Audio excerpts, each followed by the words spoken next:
मोक्षमार्गस्य नेतारं वेत्तारं कर्मभूभृतां ज्ञातारं विश्वतत्त्वानां वन्दे तद्गुणलब्धये। पंच परमेष्ठी भगवान की जय।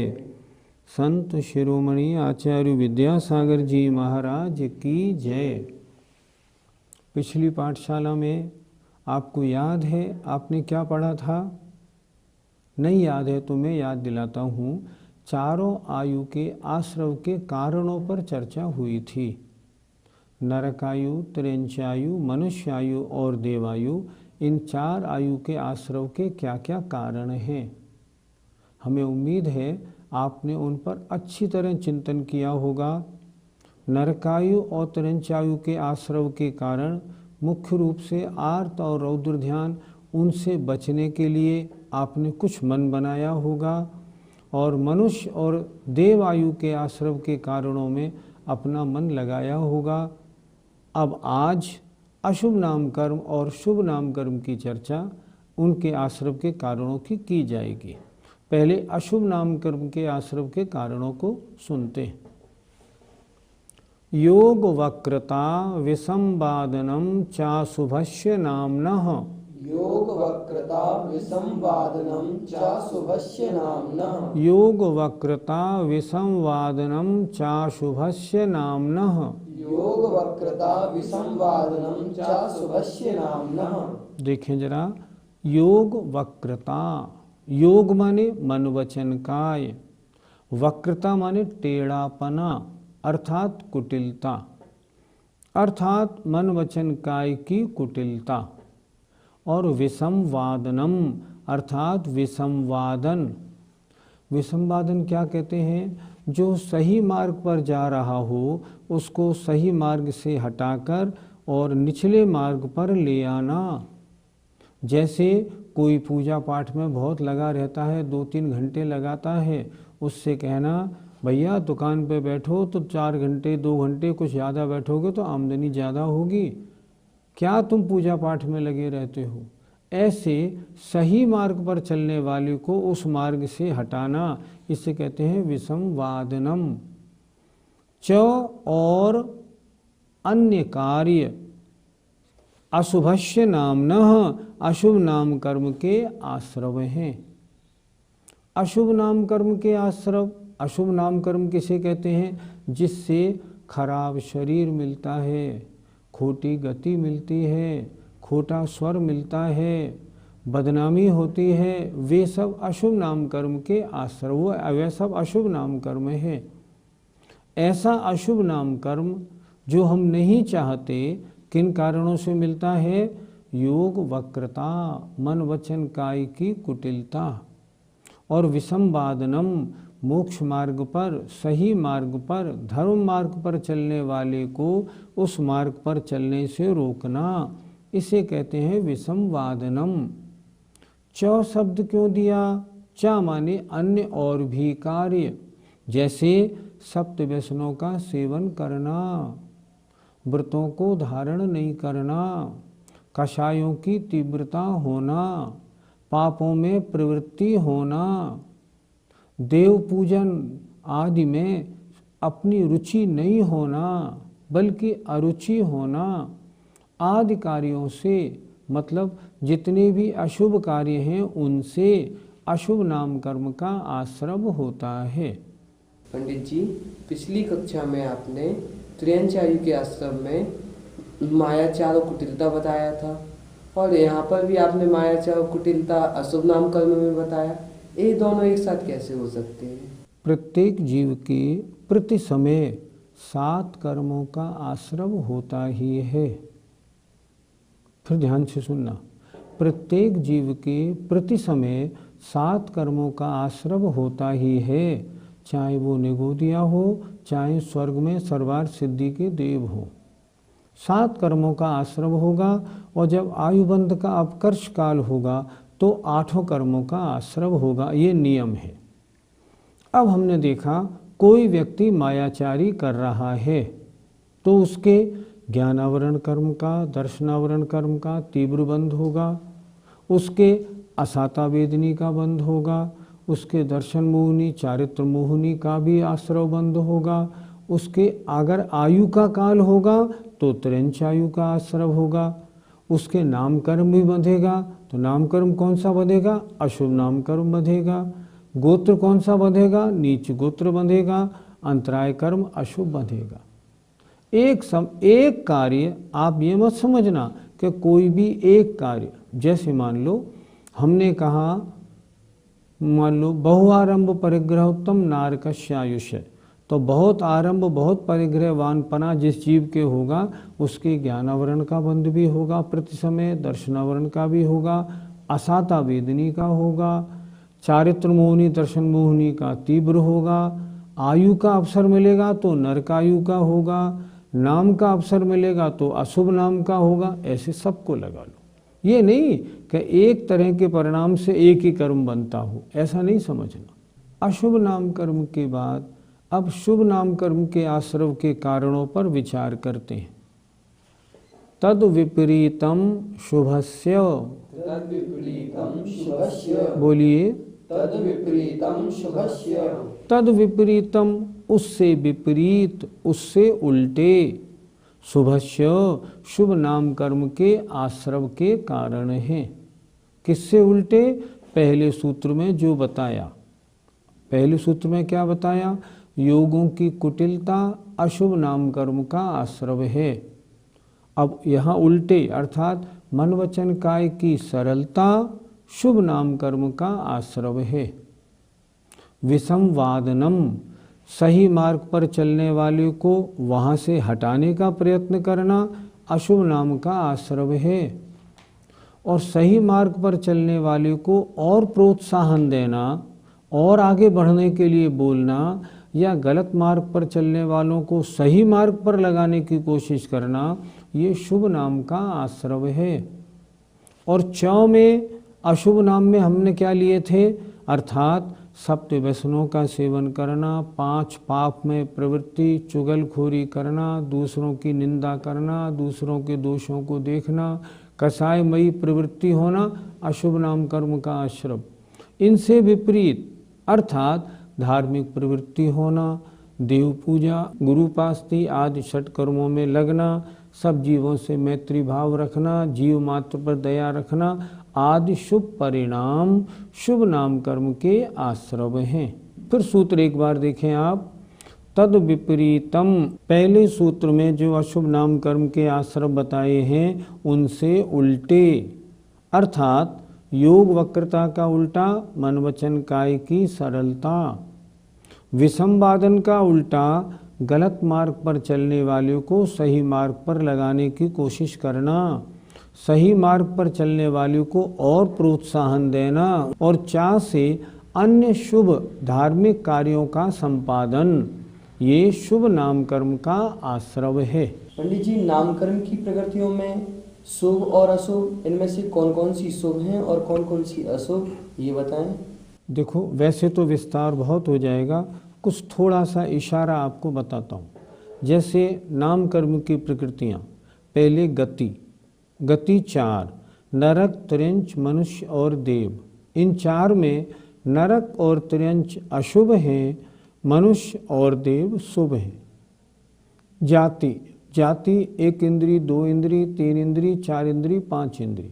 इनमें पंचेंद्री जाति शुभ है, 1, 2, 3, 4 जाति ये अशुभ है।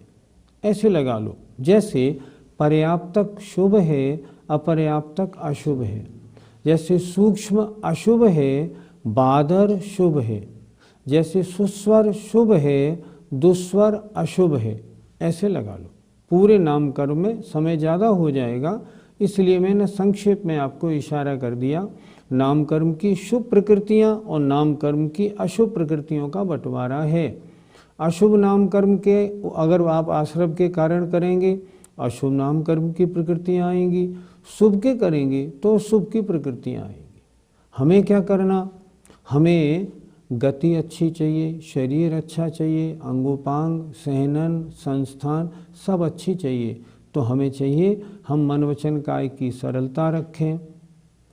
किसी धर्म मार्ग पर चलने वाले को वहाँ से हटाने की बजाय जो धर्म मार्ग पर नहीं चल रहे हैं उन्हें धर्म मार्ग पर लगाएं। श्रावक के षट कर्मों में दया, दान आदि में अपनी प्रवृत्ति बनाएं। ऐसा करेंगे तो शुभ नाम कर्म का आश्रव होगा। नाम कर्म की सबसे श्रेष्ठ प्रकृति, शुभ प्रकृतियों का राजा, सबसे मुख्य प्रकृति कौन सी है? तीर्थंकर प्रकृति। तीर्थंकर प्रकृति के आश्रव के कारण क्या है? 16 कारण भावनाएं। अगले सूत्र में 16 कारण भावनाओं की चर्चा है, उसको अच्छी प्रकार देखते हैं। दर्शन विशुद्धिर विनय संपन्नता शील व्रतेष्वनति चारो वीक्षण ज्ञानोपयोग संवेगौ शक्ति तस्त्याग तपसी साधु समाधिर वैयावृत्तिकरण मरहदाचार्य बहुसुत प्रवचन भक्ति रावश्यका परिहाणिर मार्ग प्रभावना प्रवचन वत्सलत्वमिति तीर्थकरत्वस्य। बोलिए। दर्शन विशुद्धिर विनय संपन्नता शील व्रतेष्वनति चारो अभीक्ष ज्ञानोपयोग संवेगौ शक्ति तस्त्याग तपसी साधु समाधिर वैयावृत्तिकरण मरदाचार्य बहुसुत प्रवचन भक्ति रावश्यका परिहानि मार्ग प्रभावना प्रवचन वत्सलत्वमिति तीर्थकरत्वस्य। इस सूत्र में 16 कारण भावनाओं का वर्णन है। पहले बोर्ड पर 16 कारण भावनाएं अलग अलग कैसे करें ये पहले समझाते। 16 कारण भावना, इस सूत्र में से हम पहले 16 कारण भावना निकालते।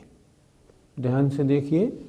पहली दर्शन विशुद्धि, दूसरी विनय संपन्नता, शील व्रतेष्वनति चार 3, फिर अवीक्षण ज्ञानोपयोग 4, 5वीं अवीक्षण संवेग, क्योंकि यहाँ संवेगौ दिया हुआ है, जरा ध्यान से देखना आप। तीसरा था शील व्रतेष्वनति 4, चौथा अवीक्षण ज्ञानोपयोग और अवीक्षण संवेग, फिर शक्ति तस्त्याग और शक्ति तस्तप, 2 भावना इसमें। फिर ध्यान से शक्ति तस्त्याग और शक्ति तस्तप 2, फिर साधु समाधि 8वीं, फिर वैयावृत्तिकरणम 9वीं। अब देखना अरहद भक्ति, ये भक्ति सब में लगानी है। अरहद भक्ति, आचार्य भक्ति, बहुश्रुत भक्ति, प्रवचन भक्ति, आवश्यका परिहानि, मार्ग प्रभावना, प्रवचन वत्सलत्वम इति तीर्थकरत्वस्य। एक बार फिर जरा देख लें, थोड़ा सा कड़ापन जरा सा यहाँ आता है। वैयावृत्तिकरणम, अरहद भक्ति, आचार्य भक्ति, बहुश्रुत भक्ति और प्रवचन भक्ति। पहली दर्शन विशुद्धि, अर्थात सच्चे देव शास्त्र गुरु का पक्का श्रद्धालु होना या सम्यक दर्शन में अत्यंत विशुद्धि रखना। सच्चे देव शास्त्र गुरु में रुचि रखना, ये दर्शन विशुद्धि भावना है। पहले तो आप ये समझ लें, ये भावनाएं हैं क्या? भावना का मतलब होता है किसी कार्य में निरंतर मन को लगाना। कहते हैं ना, एक तरह से धुन लग जाना या निरंतर चिंतन बने रहना या लो लगे रहना, इसका नाम होता है भावना। दर्शन विशुद्धि भावना वाला जो जीव होता है, उसकी सच्चे देव शास्त्र गुरु में या सच्चे धर्म में बड़ी रुचि रहती है। उसकी निरंतर ये भावना रहती है कि मेरा सम्यक दर्शन और निर्दोष और विशुद्ध कैसे बने। उसकी भावना रहती है दर्शन की विशुद्धि की, अर्थात मेरे सम्यक्त्व में जो 25 दोष हैं, शंकादि 8 मद, 6 अनायतन और 3 मूढ़ता, इनमें से कोई दोष लग न जाए। मेरे सम्यक दर्शन में 8 अंग उनका अच्छी तरह से पालन होना चाहिए। मेरे सम्यक दर्शन की निरंतर और उन्नति वृद्धि होती रहे।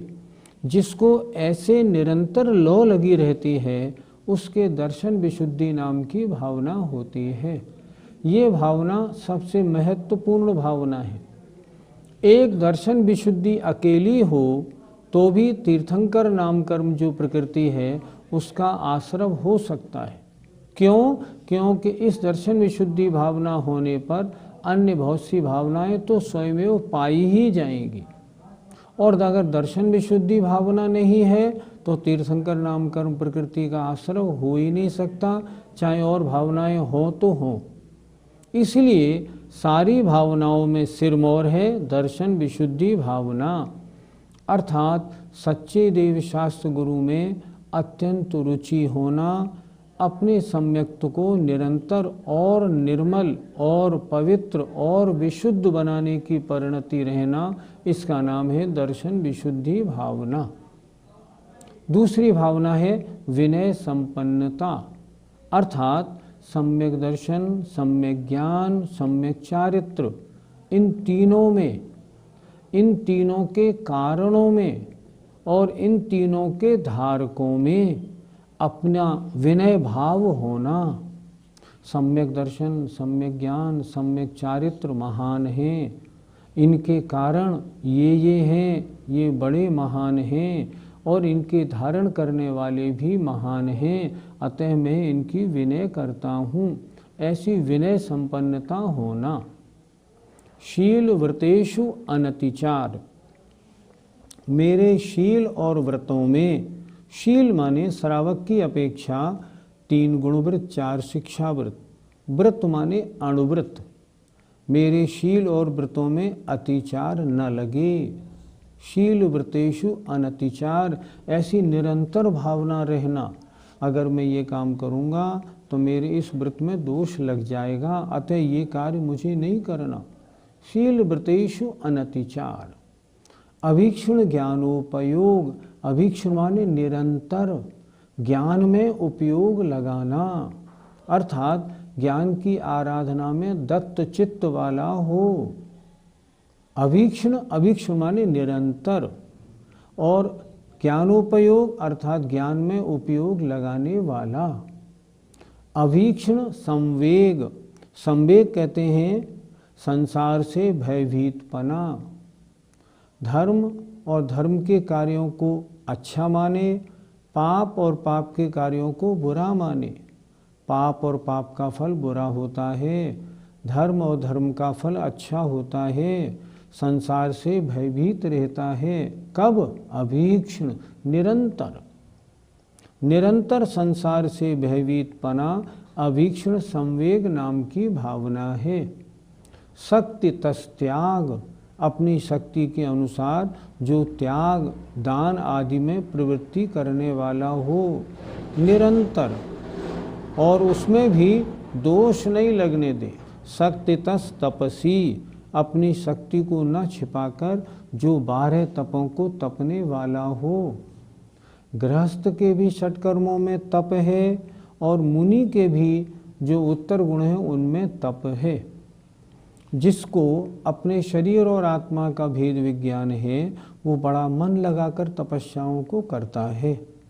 तो गृहस्थ भी शक्ति के अनुसार तप करने वाला हो, और जो मुनि है वो भी शक्ति के अनुसार तप करने वाला हो, तो भावना बनती है शक्तितस तपसी। साधु समाधि, जो साधु हैं इनकी साधना सही चलती रहे, साधना में कोई विघ्न या उपसर्ग ना आ जाए, इनकी सब तरह की रत्नत्रय का इनका साधन पालन विधि पूर्वक हो, समाधि में भी कोई विघ्न ना आए, ऐसी निरंतर भावना रखने वाला हो। 8 भावनाएं हुई। 9वीं भावना देखें, वैयावृत्य करणम।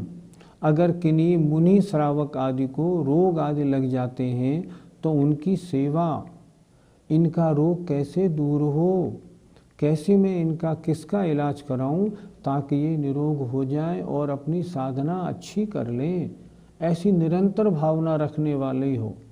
जैसे श्री कृष्ण महाराज का हरिवंश पुराण में जो चरित्र दिया है, उनको बस मालूम पड़ जाए कि उस मुनि को या उस श्रावक को ये रोग लग गया है, तुरंत सारा काम छोड़ के पहले वो उस ट्रीटमेंट में लग जाते थे। और ये वैयावृत्य करण के कारण ही दर्शन विशुद्धि भावना से सहित होने से उनको तीर्थंकर नामकर्म प्रकृति का आश्रम हुआ। तो वैयावृत्य करणम, साधु श्रावक आदि की सेवा करने वाला हो निरंतर। अरहत भक्ति, अरहंत भगवान की भक्ति में लगा रहने वाला हो, आचार्य की भक्ति करने वाला हो। बहुश्रुत भक्ति, जो श्रुत के बहुत ज्ञाता हैं, ऐसे उपाध्याय परमेष्टि की भक्ति करने वाला हो। प्रवचन भक्ति, जिनवाणी की, प्रवचन माने प्रकृष्ट वचन, अरहंत देव के जो वचन हैं, जो जिनवाणी है, उनकी भक्ति करने वाला हो।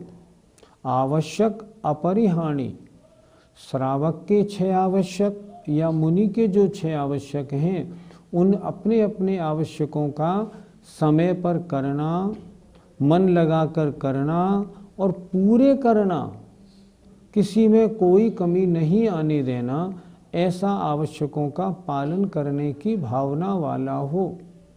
मार्ग प्रभावना, ऐसा कौन सा साधन बनाऊं जिससे जैन धर्म की प्रभावना हो, जैन धर्म के निरंतर प्रचार प्रसार में दत्त चित्त हो, निरंतर उसके बारे में चिंतन बना रहता हो। और प्रवचन वत्सलत्वम, प्रवचन माने प्रकृष्ट वचन, अर्थात अरहंत भगवान के द्वारा बताए गए धर्म के पालने वालों में जिसका बिल्कुल निस्वार्थ स्नेह भाव हो। वत्सलत्वपना कैसे हो, जैसे गाय और बछड़े का होता है, ऐसा वत्सलत्वपना हो। तब उन जीवों के ये 16 कारण भावनाओं को जो भाता है, निरंतर जो इसमें दत्त चित्त होता है, ऐसे जीवों के तीर्थंकर नाम कर्म की महान, तीर्थंकर नाम कर्म की जो महान प्रकृति है, इसका आश्रव होता है। हम सभी चाहते हैं कि तीर्थंकर प्रकृति नाम कर्म का आश्रव का मौका हमें भी मिले, हमें भी वह प्रकृति बंध को प्राप्त हो। लेकिन उसके लिए क्या करना होगा, कैसे होगी, कहाँ होती है, किस प्रकार होती है, ये सब चर्चाएं अब समय पूरा होने वाला है, इसलिए आज नहीं हो पाएंगी। उसके लिए आप अगली पाठशाला सुने, उसमें हम बताने की कोशिश करेंगे तीर्थंकर प्रकृति का बंध किन कारणों से होता है, किनके होता है, कब होता है और कैसे होता है। और 6ठे अध्याय के से सूत्र भी अगली पाठशाला में करेंगे। तब तक के लिए जय जिनेन्द्र।